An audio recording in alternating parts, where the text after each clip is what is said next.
Welcome to பேங்க்லோபீடியா.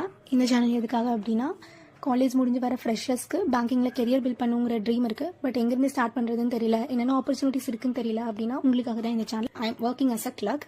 So here after நான் உங்களை guide பண்ண போகிறேன். மறக்காமல் நம்ம சேனலை சப்ஸ்கிரைப் பண்ணி வச்சுக்கோங்க. ஸோ இன்றைக்கி நம்ம பார்க்குற டாபிக் என்ன அப்படின்னா, basis of banking. There are 2 types of எக்ஸாம்ஸுங்க. ஒன்று வந்து எஸ்பிஐ கண்டக்ட் பண்ணுவாங்க, இன்னொன்று ஐபிபிஎஸ் கண்டக்ட் பண்ணுவாங்க. எஸ்பிஐ எக்ஸாமை கிளியர் பண்ணுற எம்ப்ளாயிஸ் என்ன பண்ணுவாங்கன்னா, எஸ்பிஐல போஸ்டிங் போடுவாங்க. ஐபிபிஎஸ் அப்படிங்கிறது, ஐபிபிஎஸ்ல சப்போஸ் நீங்கள் இப்போ எக்ஸாம் கிளியர் பண்ணியிருக்கீங்கன்னா உங்களை ஏதாவது ஒரு பப்ளிக் செக்டர் பேங்க்ல போடலாம். Like Canara bank, bank of Baroda, Punjab national பேங்க்ல உங்களை எந்த பேங்க்ல வேணாலும் போஸ்டிங் போடும். யூஸ்வலி 2 டைப் ஆஃப் போஸ்டிங்க்கு குவாலிஃபை பண்ணுவாங்க. ஒன்று கிளர்க், இன்னொன்று வந்து ப்ரொபேஷனரி ஆஃபீஸர்னு சொல்லக்கூடிய பிஓ. கிளர்க்கோட ரெக்ரூட்மெண்ட் ப்ராசஸ் எப்படி இருக்கும் அப்படின்னா, 2 types of exams like prelims and mains. பிஓஸ்க்கு என்ன ப்ரொசீஜர் அப்படின்னா, ப்ரிலிம்ஸ், மெயின்ஸ் அண்ட் இன்டர். நம்ம அப்கமிங் வீடியோஸ்ல கிளரிக்கலுக்கும் பிஓக்கும் இருக்க டிஃபரன்ஸ் என்ன, பே ஸ்கேல் டிஃபரன்ஸ் என்ன, சிலபஸ் பார்க்கலாம். அண்ட் தென் உங்களுக்கு எது பெட்டரா இருக்கும் அப்படிங்கிறதையும் நாம டிஸ்கஸ் பண்ணலாம். ஸோ மறக்காம நம்ம சேனலை சப்ஸ்கிரைப் பண்ணி வச்சுக்கோங்க.